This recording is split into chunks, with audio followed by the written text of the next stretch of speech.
Hello, everyone, and welcome to the Repurpose Your Purpose podcast. Today, I'm super excited to reconnect with Pat Cadam, who I met in San Francisco many, many years ago. And you'll find out everything about what he does in a second. Hi, Pat. Hi Aurora, come va? Benissimo. So Pat and I got connected because he loves the Italian language, and that's not what he does. So let's start with a little bit about Pat, and then I'm gonna ask you all sorts of questions. Okay, Pat? Sounds good. All right. So located in San Francisco's burgeoning Dogpatch neighborhood, Pat Cadam and the crew at Pat's Garage are dedicated to providing the best service and advice you can get for your vehicle. Pat's Garage specializes in Asian vehicles, including but not limited to Honda, Acura, Toyota, Scion, Lexus, Subaru, Nissan, Infiniti, Mazda, Honda, Kia, Fisker Karma, and all Asian hybrids and EVs.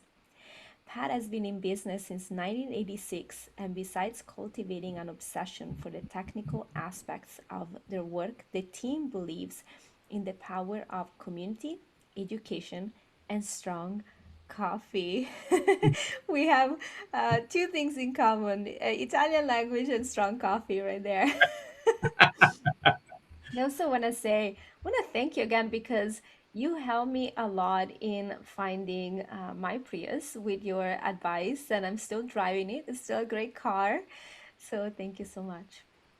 Not a problem. Not a problem. No, I mean, I found that over the years we do a lot more than just repair cars here.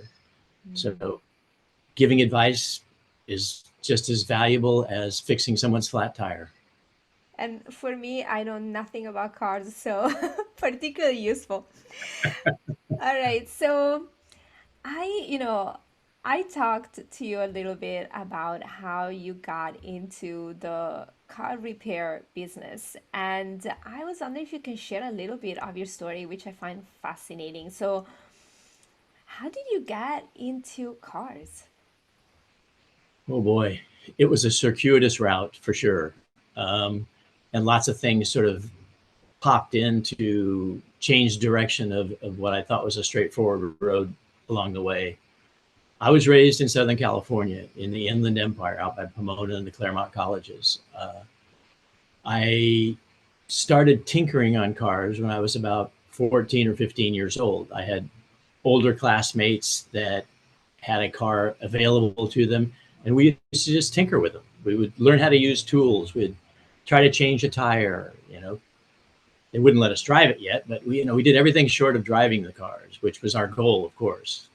Um, and then by 14 and a half to 15, 15 and a half, you could actually get a driver's permit. So I got a driver's permit. And by 16, I was ready to drive a car. My dad said I could have a car with two conditions. One, I had to learn how to take care of it. And two, every Friday night, I had to take my mom grocery shopping. So he didn't have to. So that being said, I was on my way. I loved the idea of working on cars, tinkering with them as much as possible, driving them, of course. Um, but I did find that realistically, what I enjoyed washing the car and going out driving in it more than I liked working on it. So that may be why I didn't stick with just being a technician all along the way. I wanted to run a business. That was pretty evident. Um, so, gosh, where to go? Italy.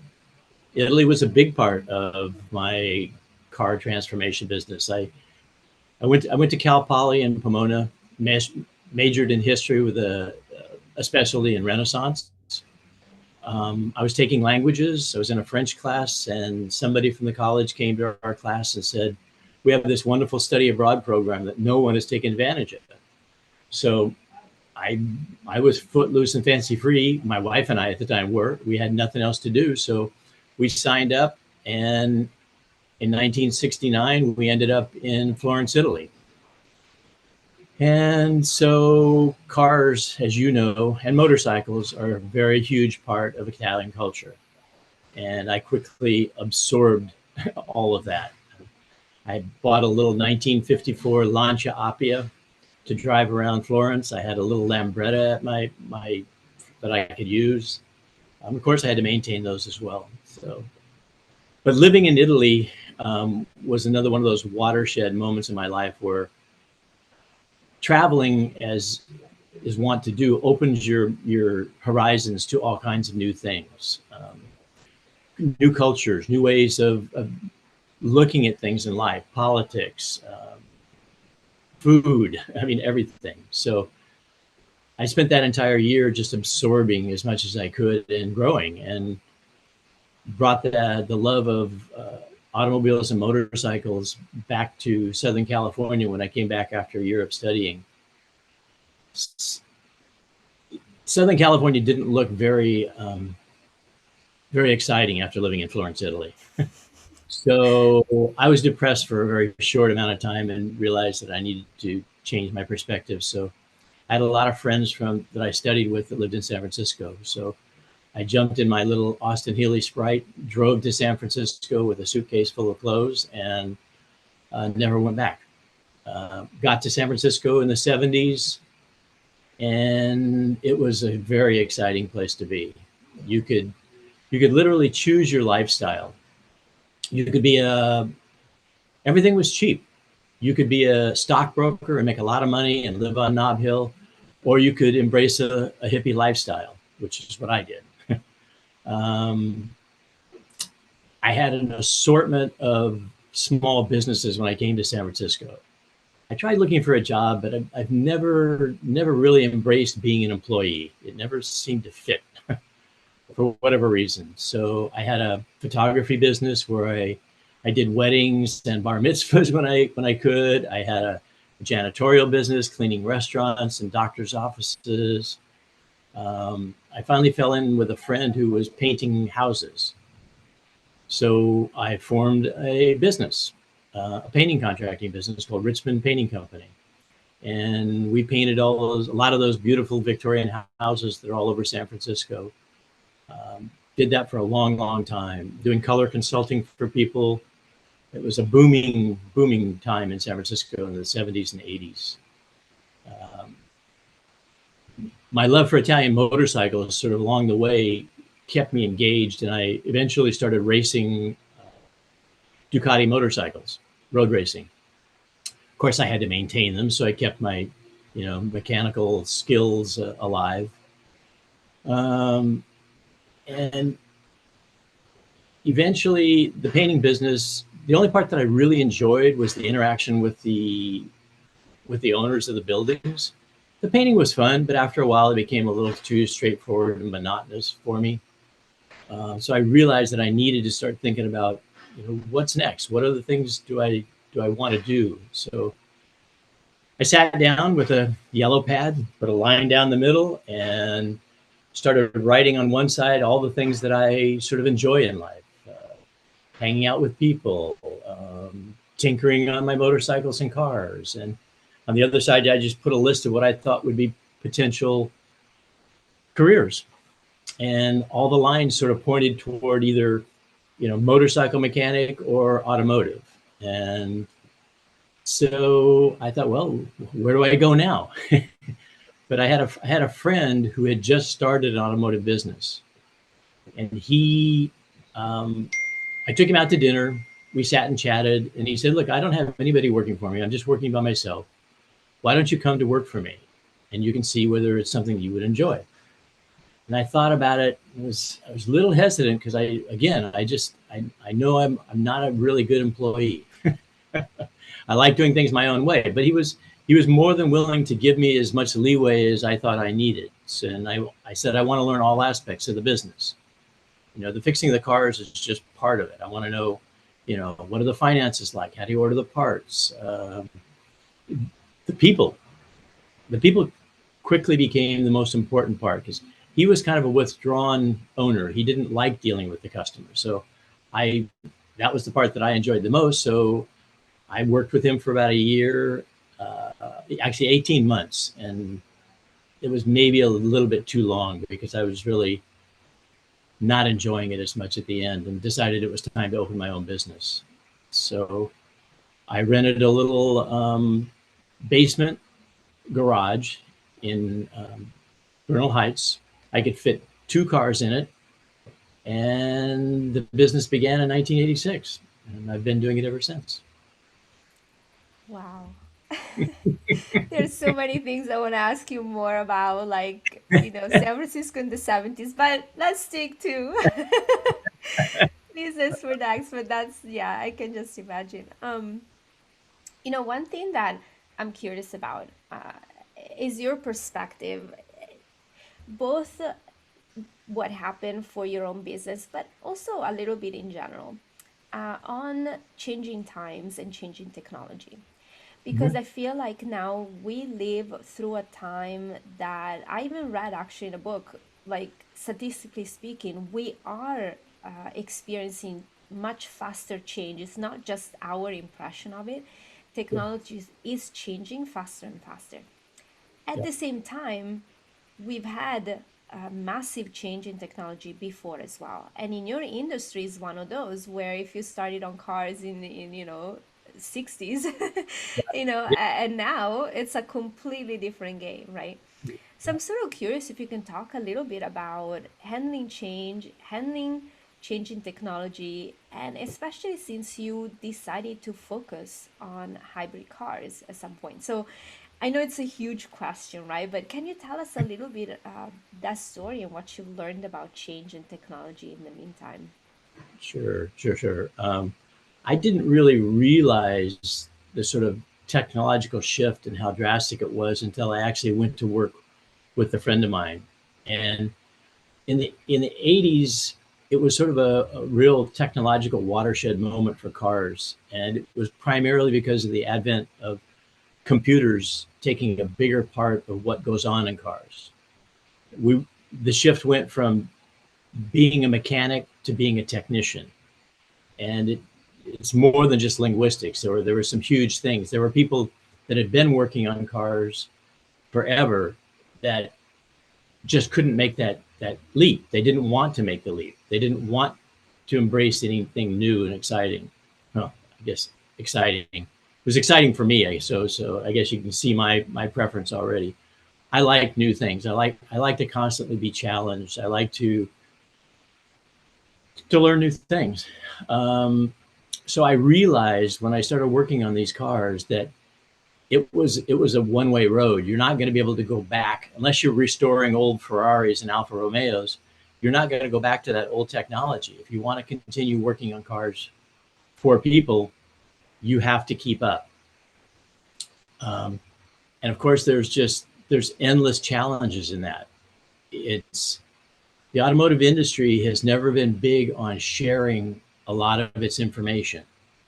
So gleaning information from different sources became one of the biggest challenges. Truthfully, auto manufacturers obviously they want to fix everybody's car. Honda wants to only take for you to take your car to them to be fixed. So those of us in the aftermarket industry have to try to find out how we can get that information. We've fought for years over what we call the right to repair. And there've been lots of legal battles along the way. We now have access to the same information that their factory service centers do. But the caveat is that we have to pay for it. So you have to subscribe to manufacturers' websites to get information. It can cost anywhere from like $30 a day to several $1,000s a year just to get information about how technologically the cars work. But when I first started, Can we I spent, sure. can I ask you, Akasha, because I didn't know this until you told me, and I find it quite interesting. So not only technology changed in quite a really big way, so that some people didn't want to or couldn't keep up with that, and essentially their career changed on them. Yep, yep, But also the manufacturers really moved to limit. your ability to even be in business in a way, Exactly. Exactly. It's right? still going on today. I mean, we're Right. still battling. What is the right to repair? Can you say a little bit? And then I want to, excuse me, go back to what you were saying. I just wanted to pause for one moment on this right to repair because I've heard about it before in other actually industries. I didn't realize it was also part of the car industry, and I think it's such an important thing for people to know about. No, no, I agree. It ranges from everything from repair of your phone to farmers. One of the biggest groups is big agriculture that you know they use machinery that is very, very complicated and technologically advanced. You know, their tractors, their plows, their harvesters are all computer controlled, and farmers are a very independent lot. You know, they've always, they get up early in the morning and they milk the cows, and then they go fix their equipment and maintain it. Well, big companies like Caterpillar and John Deere don't want to give that information to the farmers either, and so they've lobbied long and hard to be able to repair their own equipment. So that industry, people that repair phones, you know, they're going through the same thing. Manufacturers have fought different ways of putting roadblocks in our way. Like to access information to a car, there's a port that you plug a computer into, and then you can download information from the car. But you have to have the car manufacturer has to open that up for you to be able to do it. Um, so it's not straightforward. Right now, they're using consumer consumer protection laws to limit how much we can get. They say that if outside companies or people can access the information in the car, there'll be more identity theft of customers' information because your car is now very, very linked, just like your phone, to you. There's like personal information in your car, where you go, who you visit, all that kind of stuff. So they say that they shouldn't open that information up to people. So that's one of the arguments they're using against us being able to access information on how to fix the cars. So it's definitely across lots and lots of industries. And I think you're also building some alliances, not necessarily you personally, but I mean, Yeah. people across industries are.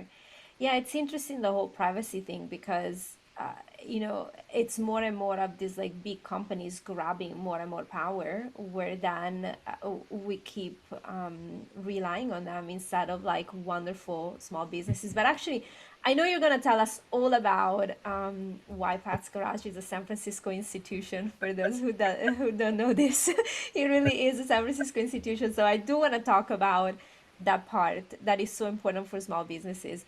But I'm sorry, I interrupted your story with the right of repair because it's something I No, find no, fascinating and really it important. is. It is. It's really important. It's huge because if they succeeded or if they somehow find a way of limiting that in the future, it's going to, another industry that is going to affect so many of our lives is AI, and the privacy is there, and I'm not quite sure how that's going to impact automotive industry in the future, but it's definitely there. So we're right in the midst of another whole shock wave of changes and things that we Yeah. need to be aware of and informed on. But so over the years, what I'm hearing is that you really love to learn new things. You got involved with access, to get access to information and also building coalitions and being connected to other people across industries. What else about your story of navigating these years and building your business? Well, I mean, one of them was, you know, this whole technology thing, realizing that it is going to continue to move forward. And if you, it, it's going to benefit you, it's going to benefit your customers if you stay at the leading edge of it. It, it is, it's also easier sometimes that if you get in the early stages of a new technology, there are less barriers in your way to access and make it work for you. So when we started working, when hybrids came out in like 1999, I realized this is a huge shift. It's going to make a huge difference coming down the road. And this is a time when we're again battling for information from manufacturers. They wouldn't give us anything about the hybrids. So of course, you know, I'm just a conduit for some of this technology. I'm not the one that invented it. I'm just trying to figure it out and pass it on and make it work. So I knew there were people out there that knew something about hybrids. I had heard about them through the networks. So what I did is there were two people on the East Coast that were really into sort of learning about hybrids when they first came out. I contacted both of them and brought them out to San Francisco to give classes for my technicians. And then I invited lots of other small independent auto repair businesses over. We held classes for them so that they could be part of it. Because like Elon Musk offering patents to be open sourced so that it pushed the EV industry, I figured the more people that know about this, the better. It's not anything that I want to be proprietary just to Pat's Garage. I want everyone to benefit from this so it keeps open those channels of communication. So we did that, and we quickly became very, very, we became really good at hybrids. And I knew they would take off. So the next big step came with the industry I thought would keep heading toward electrification in some form. Electricity is really, really everywhere. As a source of energy, it can be clean. It just had so many things going for it that I thought, eventually we're going to get to EVs, but it's going to be a circuitous path. So I thought the next extension of a hybrid would be a plug-in hybrid, where you actually have two sources of fuel for the vehicle. One is gasoline, and the other is electricity from the grid. So I started looking around at people that might know something about this, and I found a couple of people. I found two engineers up in Canada that were working on designing a little plug-in hybrid conversion for the Prius. So you could turn the regular Prius into a plug-in hybrid. So we talked for a long time, and I told them, well, San Francisco and the Bay Area is a hotbed of hybrids. We could do really well here. Let's team up. So I formed a separate little business called Green Gears, and what we did is convert Priuses into plug-in hybrids. Toyota didn't think this was a good idea. They kept telling us, no, people don't want plug-in hybrids. That's a halfway technology. They want either hybrid or full electric. And my thought was, no, people, that's too big a behavioral jump. People have range anxieties about electric vehicles. They need something else. So we worked with these two engineers. We started doing fleets because, most municipal fleets or government fleets have certain carbon reduction goals they have to meet. And what they would do to meet those is to buy a newer model of hybrid each year that got better mileage. And we pointed out to them that by doing the conversion of their existing hybrid fleet, they could meet their carbon goals for at least the next 5 to 10 years very easily. So it was really an easy sell. So we did like 3,000 or 4,000 of these conversions to different fleets. We did the city of San Francisco. We went to Hawaii. We did them all over the place, and it was great fun. When you say fleet, is that cars or public transportation, like buses and No, just cars. just Just cars? cars. We only focused on the Toyota Prius, the second generation, 2004 to 2009, because that was the most popular hybrid that was out there at the time. So we wanted to hit that market specifically.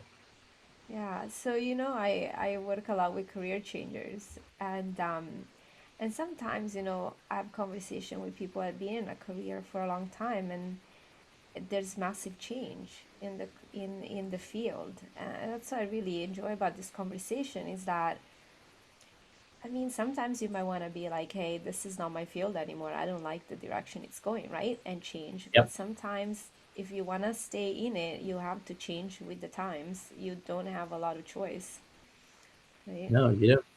No. I mean, it's like every industry. You need to look outside the box. You need to sort of, bend the outside edges a little and open doors and see what's out there. And it's always really fun. You know you're going to be full of challenges, and you're going to fail on things, and you're going to have great successes, and you're going to meet a lot of interesting people along the way. And that's what this has been so far for me. So yeah, really enjoyed it. I want to ask about that because I really want to talk about the importance of community.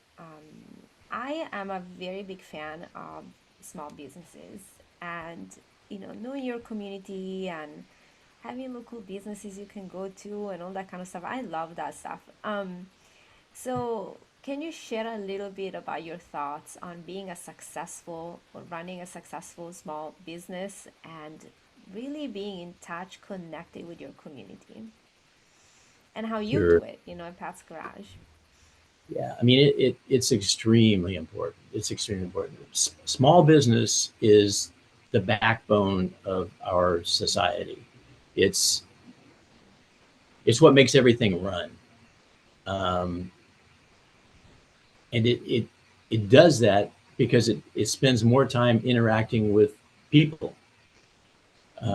We really, really, really fight to try to be as trustworthy and straightforward and transparent as possible with our customers. I think it's the job of small business to interact with the community around them. It's what you should do. It's just part of being in business. Um, Maintaining trust is a really tough one, but it's really important. For cars, I want people to know about their cars. I don't want them necessarily to know how to fix them unless they want to know about it. But I think it's like anything. Knowledge is power. So we started out by running classes for our customers. We call them car care classes for women because our women customers were the ones that came in most often with the biggest chip on their shoulder about how they've been treated in the past. And our job was to break that down and establish trust. And I found that the easiest way to do that was through knowledge.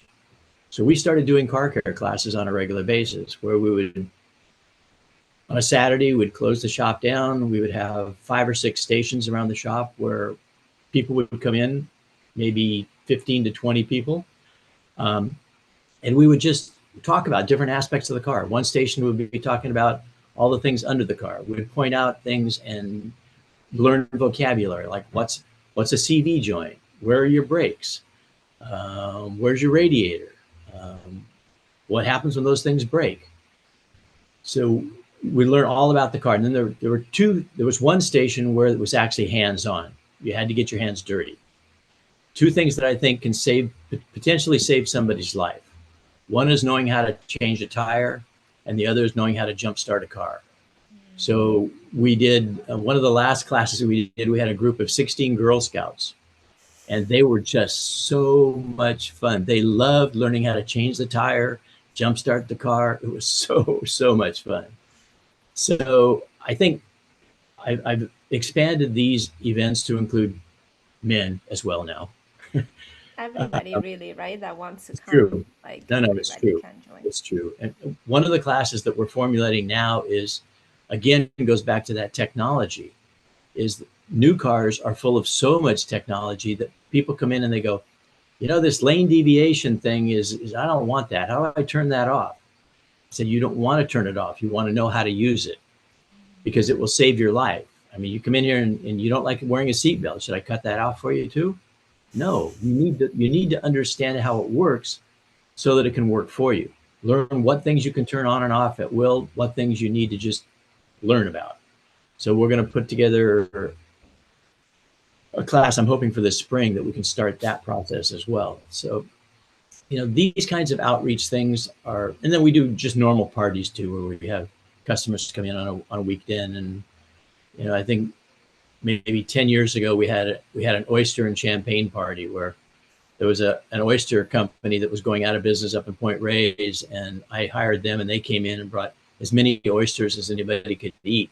And we just had champagne and reached out and said thank you for being a great customer. So I think community outreach is really, really important. Yeah, and I think you also have like a referral program that gives out gift cards to local businesses, right? So Yeah, lots of initiative even to support each other yeah, in the absolutely. community.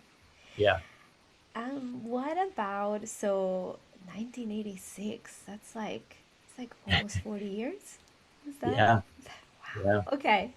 So I would love to hear a couple of I don't know your biggest pieces of advice on running, like managing and growing a team over the years. What is a couple of things that you can share with us? Oh boy. Again, well, it's funny because I think ultimately for me, all of this goes back to family. Uh, to me, community is just an extension of family. My employees have always felt like family to me. I've deliberately kept my business at a certain size level because I didn't want layers of management. I wanted everybody to be able to communicate on the same level with each other all the time. You know, communication is the most important tool we have for fixing cars and running a business, and you have to constantly work at it. It's not anything that just you can leave it alone and off it goes. You really have to work at it. So things like constantly having meetings with the shop of everybody, um, never letting a situation of poor communication develop into a drama that causes bad feelings. It's just, I think it's a matter of staying on top of things at all times. Just like you keep in close contact with a friend. My employees are family. They're like friends. You talk to them all the time. You can tell by when they come in the office how they carry themselves if there's something that's bothered them, and you use that knowledge and try to make things work better for everybody. We try to be really flexible, not like we close down between 12 and 1 for lunch. Nobody has to answer the phone. Nobody has to, do anything. It's just closed. Our customers know that they can't come in. No vendors can drop off parts to us. People get an hour that they can just sort of unwind and have to themselves. So just like, common sense things go a long ways in building a team. When you started, did you have a thought about building this as a long lasting business, or was it more of a year by year, step by step kind of process, or was that your vision? I think once I saw the possibilities of what was there and the sort of the freedom to be able to grow it how I wanted, I knew I wanted to stay with it. I mean, it could have been other things. Um, like when people come in, I fix a car, but I don't just fix a car. I fix their car. It's their car. So the emphasis is not on a transaction; it's on a relationship. So as long as I could still be able to control those relationships and have them and enjoy them, I I knew that I would probably want to stay in this business. Um, what again, going back to family, one of the things that made me change how I grew my business was beginning a family. Um, when I started in that little basement garage, my son was about 18 months old, and he would come to work with me. I'd put him in a playpen. I'd work on cars for a while. When my wife got off work, she worked a different shift. Go, he'd go home with her. I realized that, especially after I had my second son, that I wanted to be able to spend time with them. So that meant I couldn't be the indispensable part of the business. So my role shifted. It made me realize the power and the importance of having really good employees, somebody that I could delegate work to so that I could spend time. I could go on field trips with my kids. I could, take them on spring vacation, and the business would still operate. So you're investing your employees in more power and delegating some of that responsibility. So yeah. Wow. Um, all right. Is there anything else that like you like to share with us Um, today? Right. Well, I'm doing just what you do now. I'm trying to repurpose my purpose. That son that came to work with me is now about to take over this business. So it's it's another yet another unknown of what my role is going to be here. But essentially, it's going to be his business, and I'm really excited about that. It's not anything that I thought was going to happen or even encouraged along the way. I didn't encourage either of them to be part of it. I wanted them to go off and find their own way in the world. It just happened that he came back in and helped out a little bit and ended up really loving it. So it's exciting, but it's also challenging now to sort of see where do I want to go next. I'm still really interested in, probably a little less interested in the operational aspects of the business and more interested in sort of the future of transportation and where it's going.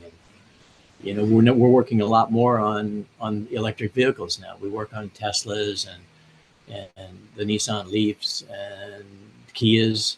So it's really exciting to stay ahead of that technological curve as well, and figuring out what's next. Look, there's something I started actually. I didn't plan on this, but it turns out I'm asking everybody, so I'm gonna ask you as well.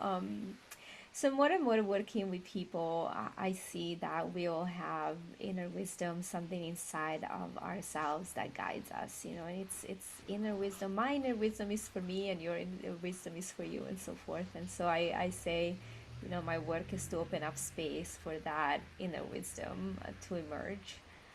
So I'm Mm-hmm. curious if if you think of inner wisdom, what's your take on it? If you've never thought about it before, tell me a little bit your take on this. I'm curious. I've never really thought about it more. I remember you mentioning it before. I think it's kind of the thread that's run through a lot of what we're talking about today. Uh, I had a wonderful family life. My parents were really supportive, um, really helped me a lot.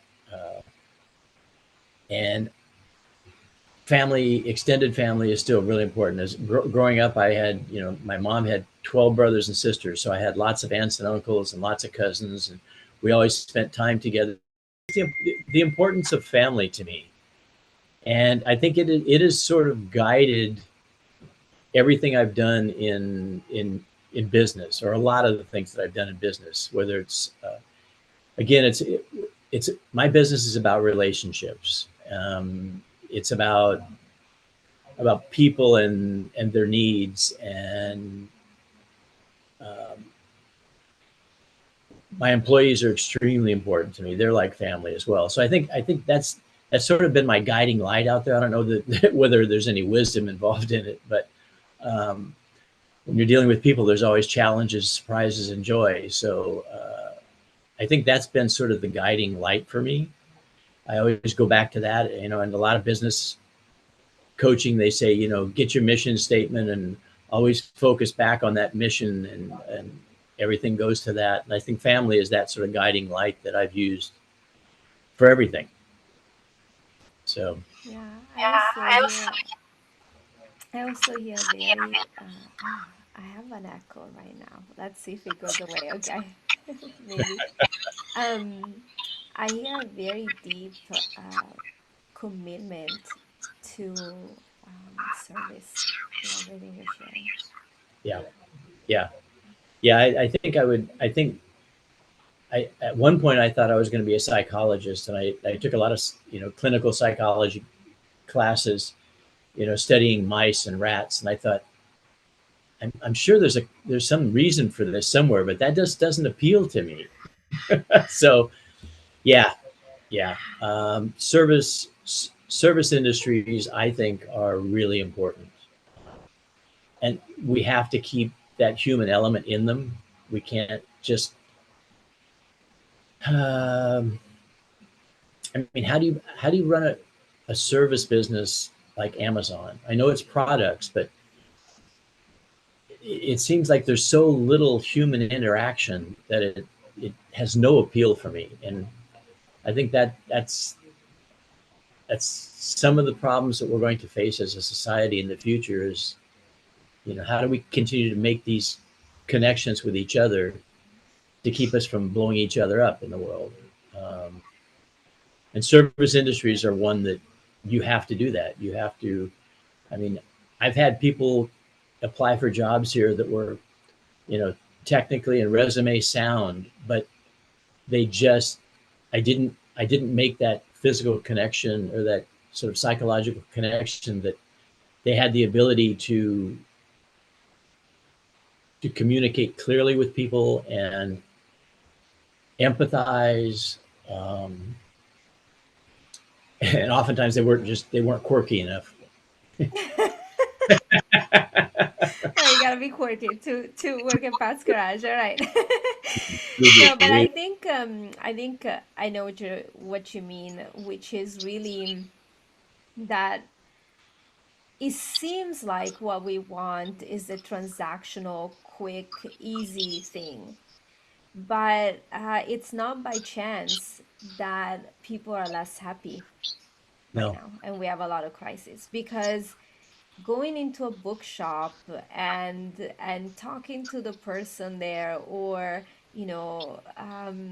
going to the local store where they say, oh, like, hi, how's it going today, like, there is something that's very nourishing that I think we maybe did not fully appreciate until we started to see it disappear.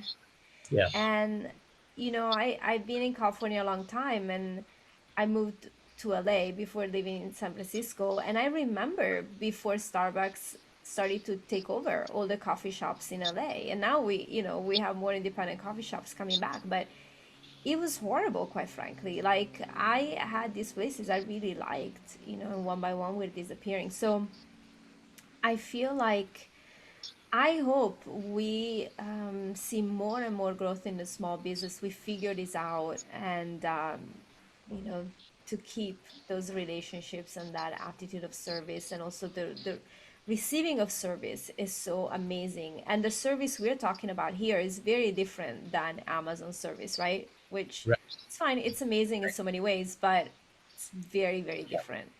Very different. Um, I mean, yeah. we're such a review driven, um, like small businesses depend on those reviews to drag people in. And if I just use reviews to sort of as a thermometer of what people are thinking about my business, people always write in reviews, and I would say the biggest majority of the feedback that I get is not about.